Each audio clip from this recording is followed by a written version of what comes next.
Hello and welcome to the Morningstar series, Why Should I Invest With You? I'm Emma Wall and I'm joined today by Delphine Arrighi, manager of the Old Mutual Emerging Market Debt Fund. Hello, Delphine. Hello.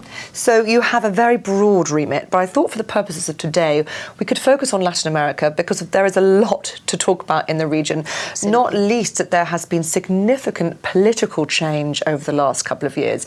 You are seeing positive reasons to invest in this particular area of the world, though, aren't you? Absolutely. I think the two main economies in the region that have benefited from that strong wave of political change and reforms are mostly Brazil and Argentina.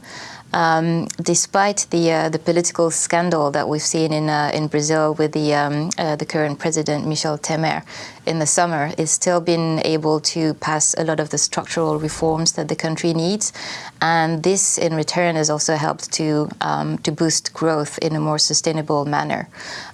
So we think that that political change that is also taking place in Argentina with the administration of President Macri has also pushed for a lot of structural reforms in the economy and are finally yielding results in terms of GDP growth, inflation, stabilizing as well. And we think that all those improvements on the macro story are sort of fulfilling a good cycle and are now helping the population to recognize the benefits of those new regimes and sort of give them more credibility and more sort of momentum to continue their reforms going forward. Should we expect to see a bit more stability in this region then?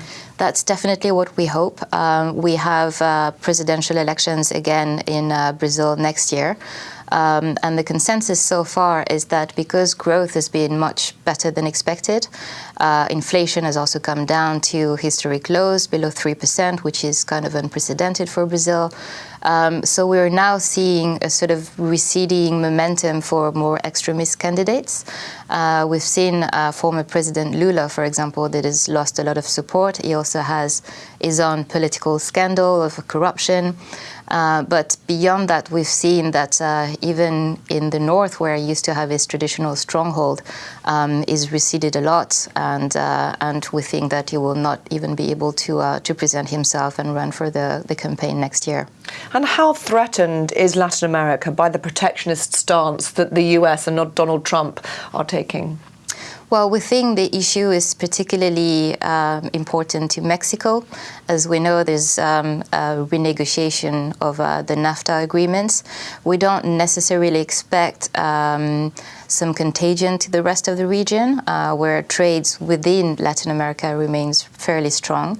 But obviously, if NAFTA were to be renegotiated, or as we're seeing right now, a risk of potentially the US dropping out of the negotiation, then Mexico would obviously suffer a lot. And of course, emerging markets issue debt in two currencies, local currency and in US dollars. Are you seeing greater opportunities in either or do you see opportunities in both? Well, in the case of Brazil and Argentina, we still like both hard currency and local currency.